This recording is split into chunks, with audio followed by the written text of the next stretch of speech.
ಈಗ ವಾದ್ಯ ಪರಿಕರಗಳನ್ನು ಎಲ್ಲವನ್ನೂ ಕೂಡ ಗಮನಿಸಿದಾಗ ನಾವು ಲೀಡ್ ಇನ್ಸ್ಟ್ರೂಮೆಂಟ್ ಅಂತ ಹೇಳ್ತೀವಲ್ಲ, ಸೊ ಅದರಲ್ಲಿ ಸಿತಾರ್ ಕೂಡ ಒಂದು ಲೀಡ್ ಇನ್ಸ್ಟ್ರೂಮೆಂಟ್ ಅಂತ.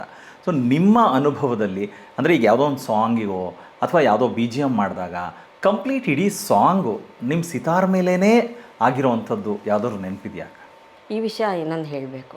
ವಿಜಯ ಭಾಸ್ಕರ್ ಸರ್ ಅವರು ನನಗೆ ಹೇಳಿದ್ರು, ಯಾವಾಗ ಮುರಳಿಗಾನ ಅಮೃತಪಾನ ರೀ ರೆಕಾರ್ಡಿಂಗ್ ಆಗುವಾಗ ಆ ಟೈಟ್ಲ್ ಕಾರ್ಡ್ ಮಾಡುವಾಗ ಅದರಲ್ಲಿ ಬಾಲಸಾಯಿ ಅಂತ ಫ್ಲೂಟ್ ನುಡಿಸಿರೋದು.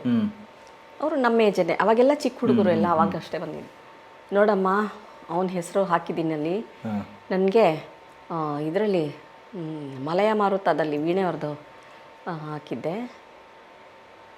ಇದರಲ್ಲಿ ನನಗೊಂದು ಆಸೆ ಇದೆ, ಒಂದು ಸಿನಿಮಾ ಸಿತಾರ್ದೇ ಇಂಪಾರ್ಟೆನ್ಸ್ ಇರೋಂಥ ಸಿನಿಮಾ ಇದ್ದರೆ ನಿನ್ನ ಹೆಸರು ಅಲ್ಲಿ ಟೈಟ್ಲ್ ಕಾರ್ಡಲ್ಲಿ ಬರಬೇಕು.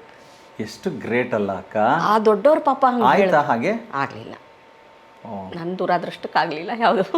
ಅಲ್ಲ, ಆದರೆ ಅವ್ರ ಬ್ಲೆಸ್ಸಿಂಗ್ ಸಿಕ್ಕಿದೆಯಲ್ಲ ಈಗ, ಅಷ್ಟೇ ಸಾಕು ನನಗೆ. ಅಲ್ಲ ಅಕ್ಕ, ಈಗ ನೋಡಿ ಅಷ್ಟು ದೊಡ್ಡ ಮ್ಯೂಸಿಕ್ ಡೈರೆಕ್ಟರು ಒಬ್ಬ ಮ್ಯೂಸಿಷಿಯನ್ಸ್ನ ಅವರು ಅಂದರೆ ಪ್ರಾಮಿನೆನ್ಸ್ ಕೊಟ್ಟು ಇವ್ರು ನಿಜವಾಗ್ಲೂ ವರ್ತ್ ಅನ್ನೋ ಇದನ್ನಲ್ಲಿ ನಿಮ್ಮದೇ ಹೆಸರು ಬೇಕು ಅನ್ನೋದನ್ನು ಹೇಳಿದಾರಲ್ಲ, ಐ ಥಿಂಕ್ ನಿಜವಾಗ್ಲೂ ಅದು ಖುಷಿ ಅನ್ಸುತ್ತಲ್ಲ. ತುಂಬ ಎನ್ಕರೇಜಿಂಗ್ ಅವರು. ನೋಡಿ ಅವಾಗ ನಾನು ಮೈಸೂರಲ್ಲಿ ಓದ್ತಾ ಇದ್ದಿದ್ದು,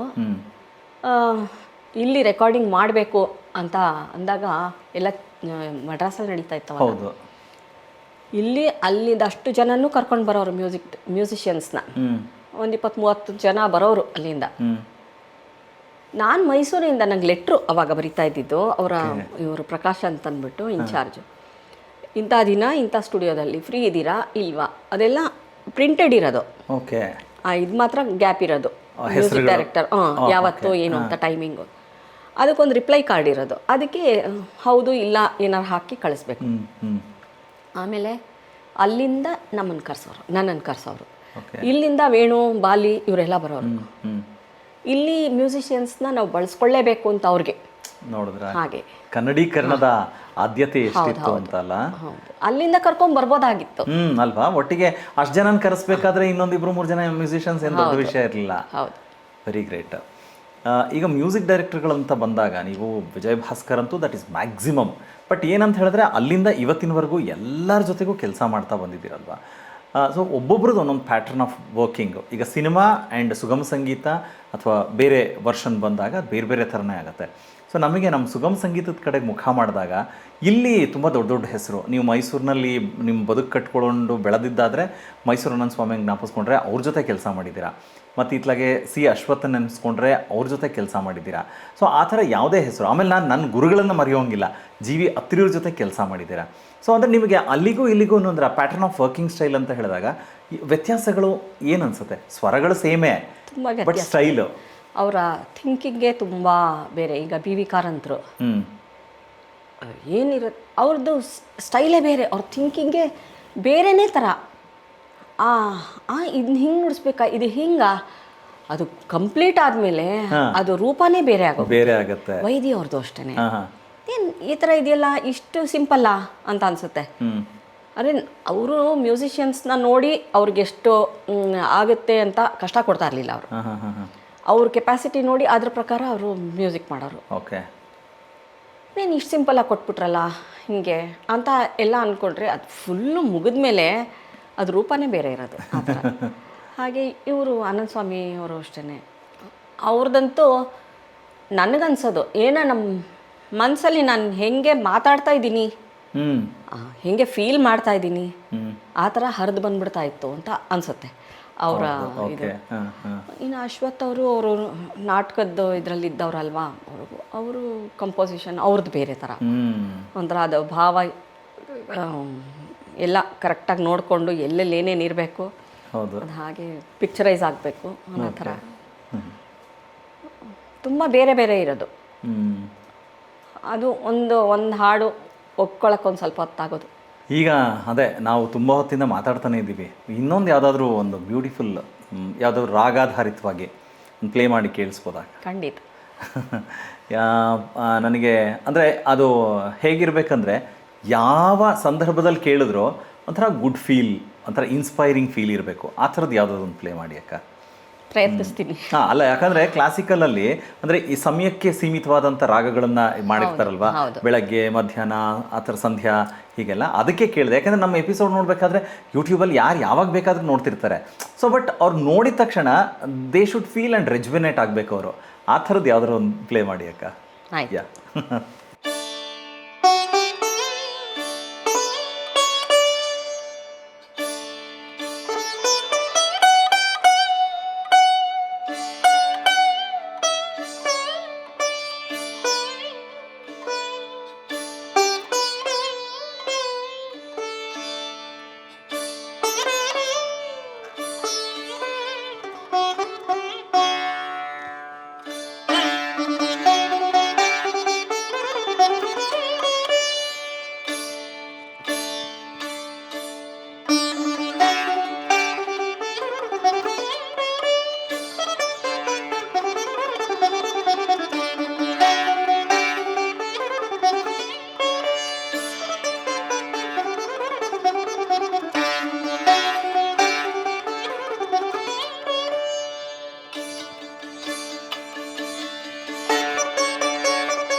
ವಾವ್, ಸೂಪರ್ ಅಕ್ಕ, ಸೂಪರ್. ಎಷ್ಟು ಖುಷಿ ಆಗತ್ತೆ ನೋಡಿ. ಅಂದರೆ ನೀವು ನುಡ್ಸಿದ್ದನ್ನು ಕೇಳಿದ ತಕ್ಷಣ ಫಸ್ಟ್ ಆಫ್ ಆಲ್ ಆ ಸ್ಟ್ರಿಂಗ್ ನಾದ ಕೇಳಿದ್ರೇ ಖುಷಿ ಕೊಡುತ್ತೆ. ಅದರಲ್ಲಿ ನೀವು ಈ ಥರದ್ದನ್ನು ಪ್ರೆಸೆಂಟ್ ಮಾಡಿದ ತಕ್ಷಣ ಇನ್ನೂ ಸಖತ್ ಜೋಶ್ ಆಗೋಯ್ತು. Wow, super, thank you. ನನಗೇನೆಂದರೆ ಒಂಥರ ಸಾರ್ಥಕ ಫೀಲ್ ಆಗ್ತಾಯಿದೆ ನನ್ನ ಎಪಿಸೋಡ್ ಇವತ್ತು ಮಾಡ್ತಾ ಇರೋದು. ನಿಮ್ಮ ಜೊತೆ ಕೂತ್ಕೊಂಡು ಇಷ್ಟು ಹೊತ್ತು ನಾವು ಪ್ರೋಗ್ರಾಮ್ಗಳಲ್ಲಿ ಸಿಗ್ತಾ ಇದ್ವಿ, ಆದರೆ ಇಷ್ಟು ಡೀಟೇಲಾಗಿ ಮಾತಾಡುವಂಥ ಅವಕಾಶಗಳು ಸಿಕ್ಕಿರಲಿಲ್ಲ. ಒಂದು ಈ ಜರ್ನಿ ಅಂತ ನಾವು ತಗೊಂಡಾಗ ಫ್ಯಾಮಿಲಿಯ ರೆಸ್ಪಾನ್ಸಿಬಿಲಿಟಿ ಮತ್ತು ನೀವು ಹೊರಗಡೆ ಬಂದಾದ್ಮೇಲಿನ ರೆಸ್ಪಾನ್ಸಿಬಿಲಿಟಿ, ಒಬ್ಬ ಇಂಡಿವಿಜುವಲ್ ಪರ್ಸನ್ನಾಗಿ ನಿಂತ್ಕೊಂಡಾಗಿರೋ ರೆಸ್ಪಾನ್ಸಿಬಿಲಿಟಿ, ಒಬ್ಬ ಹೆಣ್ಣುಮಗಳಾಗಿ, ಅಂದರೆ ಈ ಎಲ್ಲ ಪರ್ಸೆಪ್ಷನ್ ಯೋಚನೆ ಮಾಡಿದಾಗ ಸೊ ನಿಮಗೆ ಏನು ಮುಖ್ಯ ಅಂತ ಅನಿಸುತ್ತೆ? ಮುಖ್ಯ ಎಲ್ಲನೂ ಮುಖ್ಯ, ಎಲ್ಲನೂ ಮುಖ್ಯ. ಅದು ನಿಭಾಯಿಸೋ ರೀತಿ ಭಾಳ ಮುಖ್ಯ. ಅದಕ್ಕೆ ನಾನು ನಮ್ಮ ಅಮ್ಮಂಗೆ ಥ್ಯಾಂಕ್ಸ್ ಹೇಳಲೇಬೇಕು. ಅಷ್ಟು ನನಗೆ ಯಾರು ಸಪೋರ್ಟು ಇಲ್ಲದೇ ಆವಾಗ ಹೆಲ್ಪ್ ಇಲ್ಲ. ಯಾಕಂದ್ರೆ ನನ್ನ ಟೈಮ್ ಬೇರೆ, ಆ ಟೈಮ್ಗೆ ಯಾರೂ ಸಿಕ್ಕಲ್ಲ ನಂಗೆ ಹೆಲ್ಪ್ ಮಾಡೋಕ್ಕೆ. ಬೆಳಿಗ್ಗೆ 9 to 9 ರೆಕಾರ್ಡಿಂಗರೆ 8 ಗಂಟೆ, ಮನೆ 8:15 ಮನೆ ಬಿಟ್ಬಿಡ್ಬೇಕು. ಹತ್ತಿರ ಇದ್ದರೆ, ದೂರ ಇದ್ದರೆ ಇನ್ನೂ ಬೇಗ ಬಿಡಬೇಕು. ಬರೋದೇ ರಾತ್ರಿ 9 to 9 ಅಂತಾರೆ, 9 o'clock ಇವತ್ತುವರೆಗೂ ಯಾವುದೂ ಬಂದಿಲ್ಲ. ಹಾಗೆ ಆ ಥರ ಆವಾಗ ನಮ್ಮದು ನಾವೇ ಎಲ್ಲ ಹೇಗೆ ಮ್ಯಾನೇಜ್ ಮಾಡಬೇಕು ಅನ್ನೋದು ಕಲಿಸ್ಕೊಟ್ಟಿದ್ರು. ಮಾಡಿಕೊಂಡು ಅಲ್ಲ, we are in a serious track. So ನಾನು ಅದು ಬಿಟ್ಟು ಸೈಡಿಗೆ ಬರ್ತೀನಿ. ಸೊ ಎಲ್ಲ ನೀವೇ ಮಾಡ್ಕೊಳ್ತೀರಾ? ಮನೇಲಿ ಅಡುಗೆ ನೀವೇ ಮಾಡ್ತೀರಾ? ಕೆಲಸಗಳು ನೀವೇ ಮಾಡ್ಕೊಳ್ತೀರಾ? ಎಲ್ಲ ಕೆಲಸ ನಾನೇ. So what you cook good? ಇಲ್ಲ ಆಲ್ ಅಂತ ನಮ್ಮ ಅಂದರೆ ಟೇಸ್ಟ್ ಮಾಡೋರು ಹೇಳ್ತಾರೆ ಎಲ್ಲ ಚೆನ್ನಾಗಿರುತ್ತೆ ಅಂತ ಹೇಳ್ತಾರೆ. ಹಾಗಾದ್ರೆ ಅದಕ್ಕೆ ಇನ್ನೊಂದ್ಸಲ ಬರ್ಬೇಕು. ಖಂಡಿತ ಬನ್ನಿ.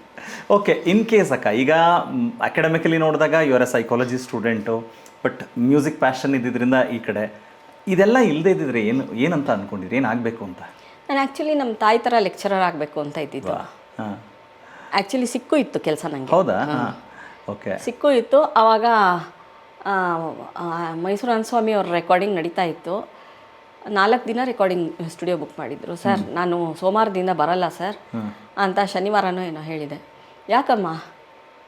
ಇಲ್ಲ ಸರ್, ಈ ಥರ ಕೆಲಸ ಸಿಕ್ತು ನನಗೆ, ಹೋಗ್ಬೇಕು, ಪಾರ್ಟ್ ಟೈಮ್ ಲೆಕ್ಚರರ್ ಕೆಲಸ. ಅವರಂದರೆ ಹುಚ್ಚಮ್ಮ. ಅವ್ರ ಹತ್ರ ನಾನೇನು ಮಾಡಿದೆ, ನಂದು ಬಯೋಡೇಟಾ ಕೊಟ್ಟಿದ್ದೆ. ಅವರು LRDನಲ್ಲಿ ಅದರಲ್ಲೆಲ್ಲ ಪ್ರಯತ್ನಿಸ್ತೀನಿ ಕೊಡು ಅಂತ ಹೇಳಿದರು, ಕೊಟ್ಟಿದ್ದೆ. ಅವ್ರ ಕಡೆಯಿಂದ ಏನೂ ಬರಲಿಲ್ಲ.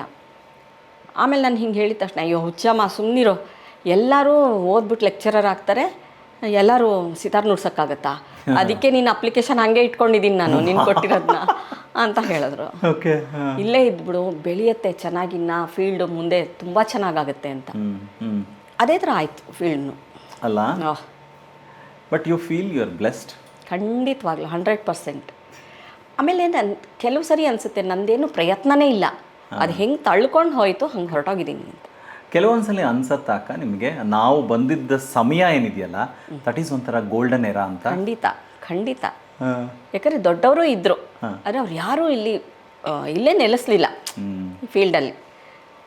ಬರೀ ಆ ಒಂದು ಟೈಮಿಗೆ ಬರೋರು ಹೋಗೋರು ಆ ಥರ ಇತ್ತು ಅಷ್ಟೇ ಅಲ್ಲ? ಯಾವಾಗಲಾದ್ರೂ ಒಂದೊಂದು ಸರಿ ಅಪರೂಪಕ್ಕೆ ಬರೋರು, ಅವ್ರಿಗೆ ಅನುಕೂಲ ಇದ್ದರೆ ಆಮೇಲೆ ಹೋಗೋರು ಆ ಥರ.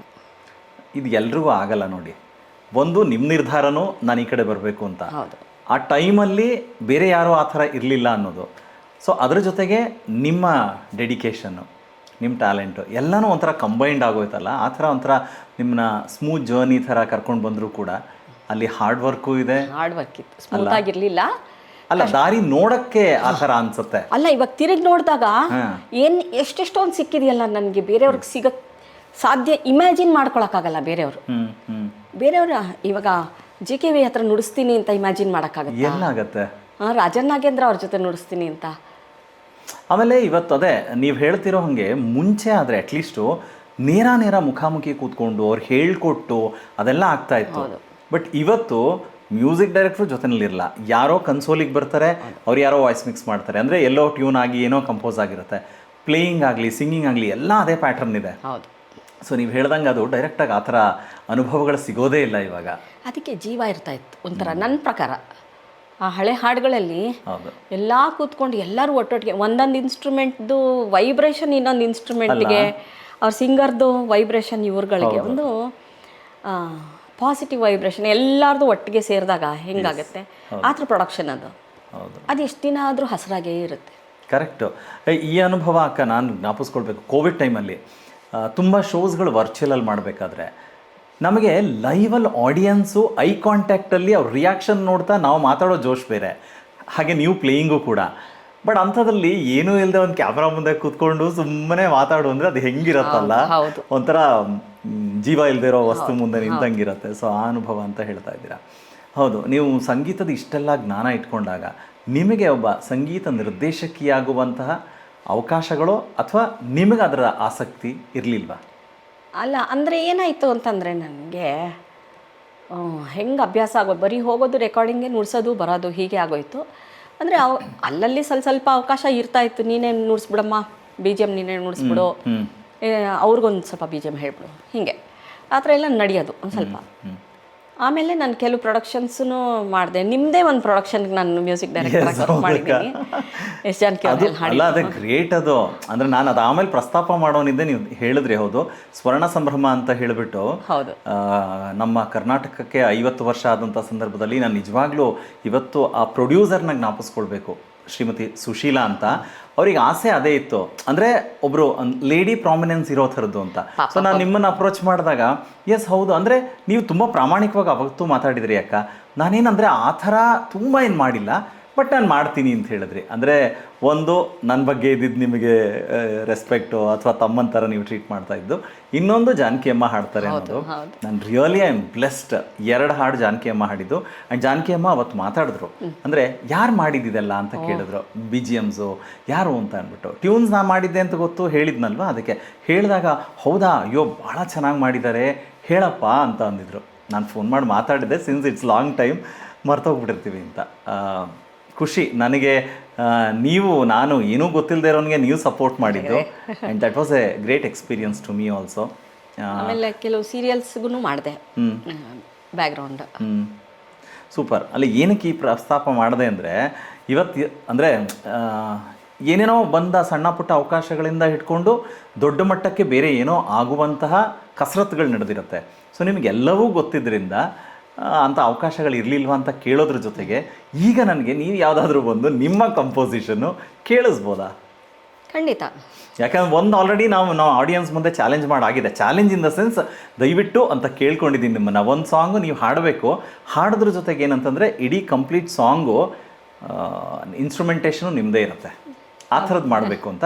ಬಟ್ ಇವಾಗ ನಿಮ್ಮ ಕಂಪೋಸಿಷನ್ ಒಂದು ಕೇಳಿಸಿ ನನಗೆ. ಖಂಡಿತ. ಬಟ್ ಇದು ಬರೀ ಪ್ಲೇಯಿಂಗ್ ಇರತ್ತಾ, ಹಾಡ್ತೀರಾ ಜೊತೆಗೆ? ಇಲ್ಲ, ಬರೀ ಪ್ಲೇಯಿಂಗ್. ಸೊ ನಾವು ಏನು ಬೆಸ್ಟ್ ಇರುತ್ತೆ ಅದು ಮಾಡಿದ್ರೆ ಒಳ್ಳೇದು ಅಂತೀರಾ ಅಲ್ವಾ? ಓಕೆ ಸ್ನೇಹಿತರೆ, ಸೀನು ಜೊತೆ ಸಂಮಾತು ಪ್ರಾಬಲಿ ನನಗನ್ಸತ್ತೆ ಶ್ರೀಮತಿ ಸುಮಾರಾಣಿಯವರು ಈ ರೀತಿಯಾದಂಥ ಮಾತುಕತೆಗಳ ಜೊತೆಗೆ ಈ ರೀತಿಯಾದಂಥ ವಿಚಾರಗಳನ್ನು ಎಕ್ಸಿಕ್ಯೂಟ್ ಮಾಡಿದ್ದು ಬೇರೆ ಎಲ್ಲೂ ಇಲ್ಲ ಅಂತ ಅಂದ್ಕೊಳ್ತೀನಿ ನಾನು. ಸೀನು ಜೊತೆ ಸಂಮಾತುವಲ್ಲೇ ಎಪಿಸೋಡಲ್ಲೇ ಇದನ್ನು ತೋರಿಸ್ತಾ ಇರೋವಂಥದ್ದು. ಸೊ ಹಾಗಾಗಿ ಅವರ ಕಂಪೋಸಿಷನ್ನ ಬಿಟ್ನ ಕೇಳೋಣ ಬನ್ನಿ.